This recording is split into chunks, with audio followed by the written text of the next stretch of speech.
विदर्भाच्या दुर्गम भागातील गुणवंत मागासवर्गीय विद्यार्थ्यांकरिता नागपूर शहरात निशुल्क निवासाची सोय व्हावी याकरिता सामाजिक न्याय व विशेष सहाय्य विभाग महाराष्ट्र शासन विशेष प्रयत्न करीत आहे।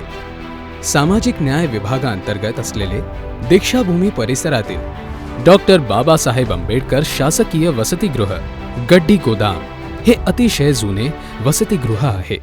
या वसतिगृहाला ऐतिहासिक परंपरा लाभलेली आहे।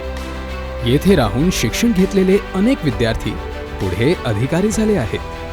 नागपुरातील या सर्वात जुन्या शासकीय वसतिगृहांपैकी एक असलेल्या वसतिगृहाच्या इमारतींचे बांधकाम नागपूर महानगर विकास प्राधिकरण या नोडल एजन्सीच्या माध्यमातून रुपये 74.86 कोटी खर्च करून पूर्ण करण्यात आले आहे।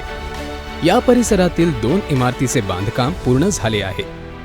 त्यामध्ये जुन्या वसतिगृहाची रचना G+3 म्हणजे तळमजला आणि 3 मजले अशी आहे। तळमजल्यावर kitchen, dining hall, pantry, store room, wash area, office room, dormitory तसेच टॉयलेट असणार आहे। पहिल्या मजल्यावर 10 खोल्यांपैकी प्रत्येकी 3 बेड अशा 30 बेडची तसेच 5 बाथरूम आणि टॉयलेटची व्यवस्था करण्यात आली आहे। दुसऱ्या आणि तिसऱ्या मजल्यावर सुद्धा पहिल्या मजल्याप्रमाणेच खोल्या, बाथरूम तसेच टॉयलेटची व्यवस्था करण्यात आली आहे। एकूण जुन्या वसतिगृहात 90 बेड्स, 15 बाथरूम आणि टॉयलेटची व्यवस्था करण्यात आली आहे। या परिसरातच नवीन स्टाफ क्वार्टर्सचे बांधकाम करण्यात आले आहे। या इमारतीची संरचना सुद्धा G+3 म्हणजे तळमजला आणि 3 मजले अशी आहे। तळमजल्यामध्ये पार्किंग, पहिल्या मजल्यावर 1 हॉल, 2 बेडरूम, 1 किचन तसेच 2 बाथरूम टॉयलेटची व्यवस्था करण्यात आली आहे।